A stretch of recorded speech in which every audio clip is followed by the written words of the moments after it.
Mga kabida, isang magandang oras po sa lahat at welcome po sa aking channel. Ito po, magbigay lang po tayo ng reaction po, mga kabida. Dito ho sa post po ni The Political Blogger po, Ito po ay patungkol ho sa pagpirma po, mga kabida, ni Pangulong Ferdinand Bongbong Marcos, sa General Appropriations sa Bill. Okay? Matapos po ang 5 araw po, mga kabida, na di umano, binasa daw niya ito hong 4,037 pages. Alright? Okay? Bago ho niya pinirmahan po ito, mga kabida, at maging batas. Po? Eto, babasahin ko lang po. Ito hong post po ni The Political Blogger po, mga kabida. PBBM's 5-day reading and scrutiny of the 4,037 pages of the 2026 GAB is world record in speed reading. Pinakamabilis po sa buong mundo, mga kabida. Itong scrutiny, pagsuri ng Pangulo, pagbasa po ng Pangulo ng GAB, General Appropriations Bill, na nasa 4,037 pages lahat po, mga kabida. Okay, ang tindi po ng Pangulo po, mga kabida. In just 5 days, tinapos po niya, mga kabida, at pinirmahan at ginawang batas po, mga kabida, at naging 2026 General Appropriations Act po, mga kabida. Mas talo pa po yung 2025 national budget po, mga kabida, kasi po nasa 11 days lahat po 'yon, mga kabida, bago po pinirmahan po ng Pangulo. Mantakin niyo, humingi pa po siya ng extension during that time, para lang po mabasa lahat. Kasi imagine 4,000 plus pages 'yon. Okay? Kailangan mo yung sapat na panahon po para basahin po isa-isa po, mga kabida. Baka naman po may makalusot sa kasawiang palad po, mga kabida, marami hong nakalusot, na questionable items po, mga kabida, po. Kaya nga, pending ngayon sa Korte Suprema yan, hindi ho tinalakay.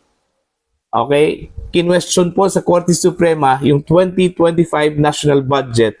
Okay? Dahil marami hong mga questionable mga items. Okay? Despite na binasa daw ng Pangulo po, mga kabida, within 11 days, ito hong budget na ito, pero nakalusot pa rin, Ito kayang 2026 national budget po, mga kabida. Alright? May makalusot kaya dito, Kasi 5 araw lang po binasa po ng Pangulo, So, bilis pa lang magbasa po ang Pangulo, mga kabida. Tinapos po niya ng 5 araw po itong scrutiny po ng 2026 General Appropriations Bill. Matapos po itong niratify po, mga kabida, ng 2 kapulungan po dyan po sa Kongreso. Itong House of Representatives at saka Senado, mga kabida. Okay? Kaso lang po, lumampas po sa taon. Okay? Pinirmahan po ng Pangulo, okay, January 5 na po, mga kabida. So, lumampas po doon sa itinaklasan na, mga kabida, bago po mag-2026. Alright? Kasi, hindi ho kinaya po, mga kabida, Okay? 5 araw. Imagine that. Okay? Ang galing po talaga ng Pangulo, So, titingnan natin. Okay? Sana may mga mambabatas po na pwede hong magsuri po dito, mga kabida, sa pinirmahang 2026 General Appropriations Bill po, Kaya naging batas na po ito, naging General Appropriations Act na po, mga kabida. Okay?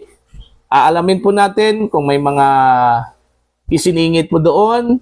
Okay? Kasi po, yung 2025 national budget, nalaman po natin na may mga isiningit po, okay, after several months pa po, mga kabida, matapos pong lumutang po, mga kabida, yung issue po ng insertions, dahil ho sa issue po ng flood control projects po, mga kabida.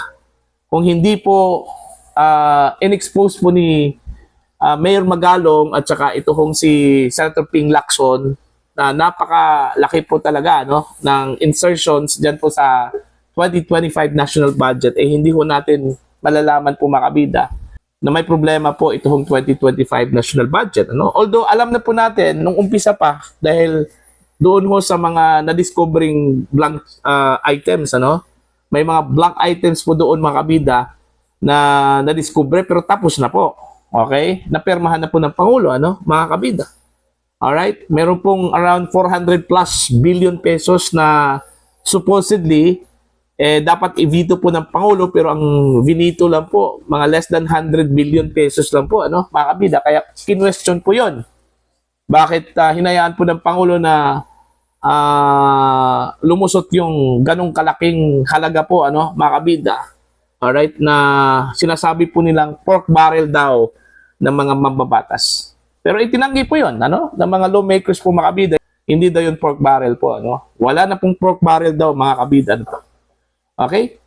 So, abangan po natin, mga kabida, no, kung may sisingaw ba dito ho sa 2026 national budget, ano po. Bago ho pinirmahan po ng Pangulo ito hong General Appropriations sa bill po, mga kabida, no?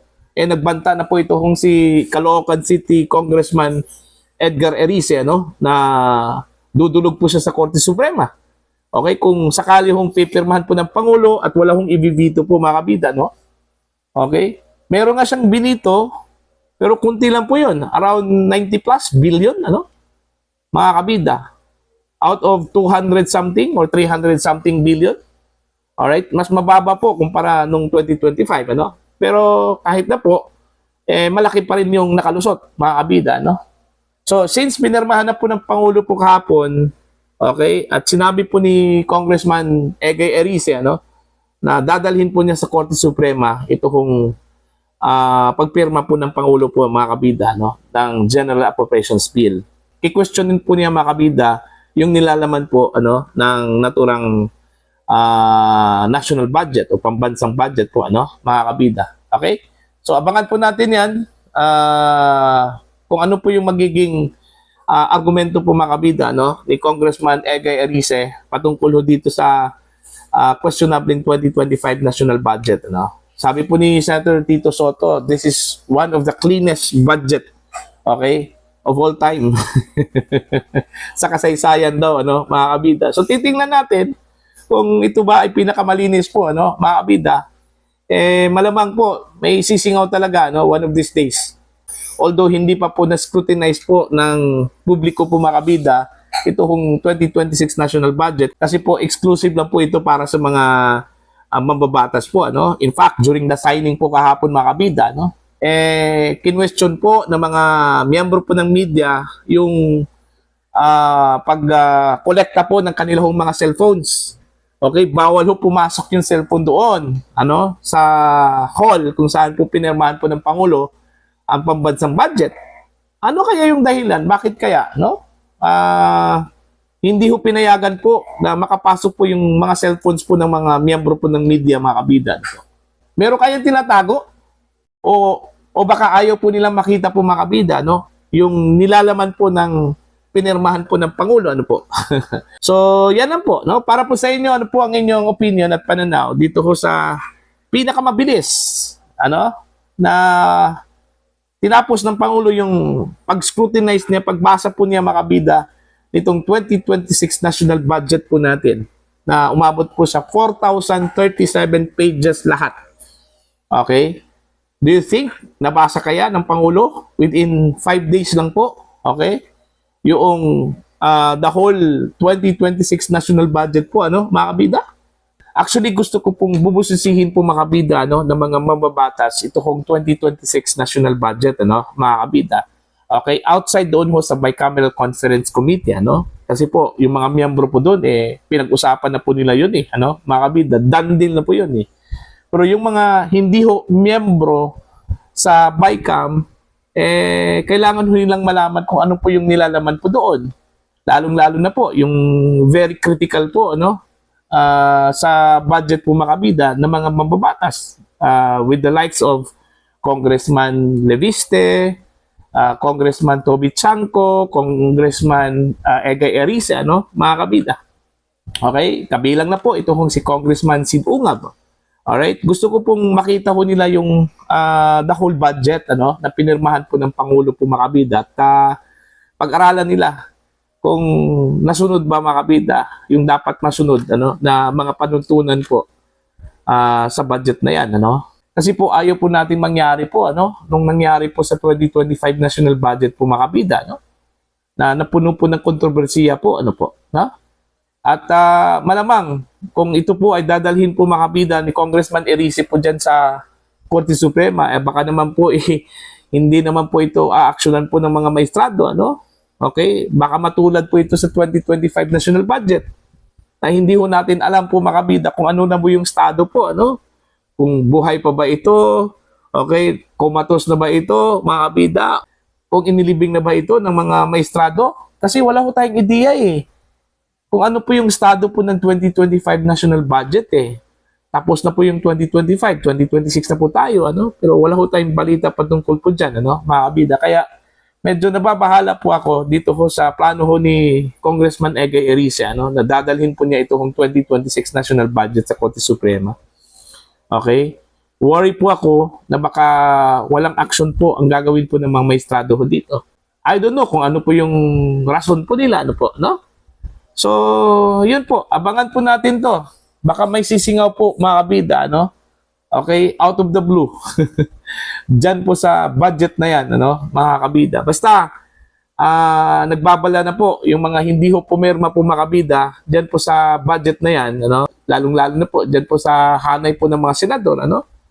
With the likes of Senator Amy Marcos, na hindi ho pumirma po dyan sa panukalang budget na yan, ano? Mga kabida, dahil marami ho siyang question, ano? Dyan po sa budget na yan.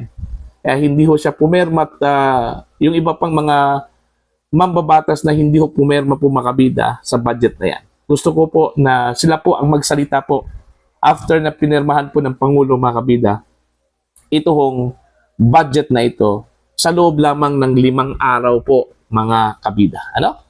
Okay? Para po sa inyo, ano po ang inyong opinion at pananaw dito? Please comment down. Sa mga hindi pa po subscriber, share channel, please subscribe. Just click the subscribe button, click the notification bell, click all para updated po kayo, mga kabida, sa aking mga uploads. Maraming salamat po sa inyong lahat.